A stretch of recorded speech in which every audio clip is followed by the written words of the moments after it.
এই মীর শাহে আলমরা যারা মীর তন্ত্র কায়েম করছে বগুড়ায়, তারা আপনার সমস্ত মিনিস্ট্রিতে তাদের থাকা অবস্থায় আপনি কী ধরনের বাজেট করেছেন, যেখানে 9,38,000 কোটি টাকা বাজেটের মধ্যে 6,38,000 কোটি টাকা হচ্ছে আপনার পরিচালন ব্যয়। মানে সিম্পলি আমলাদের জন্য এই টাকাগুলো খরচ হবে, আর 3 লক্ষ কোটি টাকা হচ্ছে উন্নয়ন ব্যয়। ওই 3 লক্ষ কোটি টাকার মধ্যে আবার 1,70,000 কোটি টাকা হচ্ছে থোক বরাদ্দ, যেটা বাংলাদেশ ইতিহাসে একটা রেকর্ড। আগের অর্থ বছরে থোক বরাদ্দ ছিল 11,000 কোটি টাকা, তার আগের অর্থ বছরে ছিল 10,000 কোটি টাকা, এবারের অর্থ বছরে থোক বরাদ্দ হচ্ছে 1,70,000 কোটি টাকা, মানে 17 গুণ আপনি বাড়িয়ে দিয়েছেন। এখন থোক বরাদ্দ মানেই হচ্ছে এগুলো ফিসি ব্যয়। কোথায় ব্যয় হবে আমরা কিছু জানবো না, বাংলাদেশের মানুষের টাকা কোথায় খরচ হবে, কিভাবে খরচ হবে।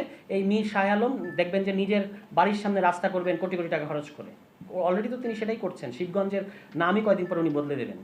বেগম খালেদা জিয়া বলেছেন গোপালগঞ্জের নাম বদলে দেবো, এখন ওনার দলের প্রতিমন্ত্রী এসে পারলে শিবগঞ্জের নাম বদলে দেন।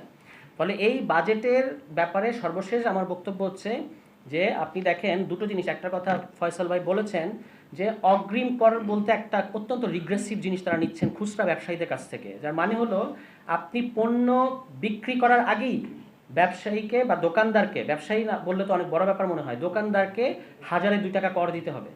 এবং এটার ইম্প্যাক্ট তো আলটিমেটলি তিনি তো পণ্যের দাম বাড়িয়ে দেবেন, এটা ছাড়া তার কোনো উপায় নাই। তাহলে এবং পরে বলা হচ্ছে পরে সমন্বয় করা হবে। ফলে এই যে টাকা কালেকশন করার জন্য পাগল হয়ে গেছে সরকার, তারা এখন ছোট দোকানদারের কাছ থেকেও এইভাবে এই মাত্রার রিগ্রেসিভ কায়দায় ট্যাক্স নেবে, 1,000-2 টাকা করে। আচ্ছা, আরেকটা জিনিস হচ্ছে এই বাজেটের একটা বড় ফিচার হচ্ছে যার আয় যত কম তার আয়কর তত বেশি। আমি একটা হিসাব দেখলাম যে আপনার যদি মাসে 74,000 টাকা যদি আপনার মাসিক আয় হয়, তাহলে আপনার এবার আয়কর বাড়বে 49%। মাসে যদি 74,000 টাকা হয় তাহলে আপনার আয় মানে আয়কর বাড়বে 49%। যদি আপনার মাসে 98,000 টাকা আয় হয়ে থাকে তাহলে আয়কর বাড়বে 57%।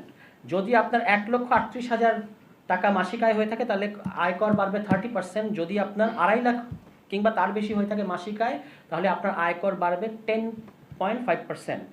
এবং এখানে আমরাও এটা হিসাব করে দেখিয়েছি, যার মানে হচ্ছে যে আপনার আয় যত বেশি আয়কর দিতে হবে তত কম, আয় যত কম আয়কর দিতে হবে তত বেশি। একটা কমপ্লিটলি রিগ্রেসিভ ট্যাক্সিং সিস্টেমের দিকে বর্তমান বিএনপি সরকার গেছে।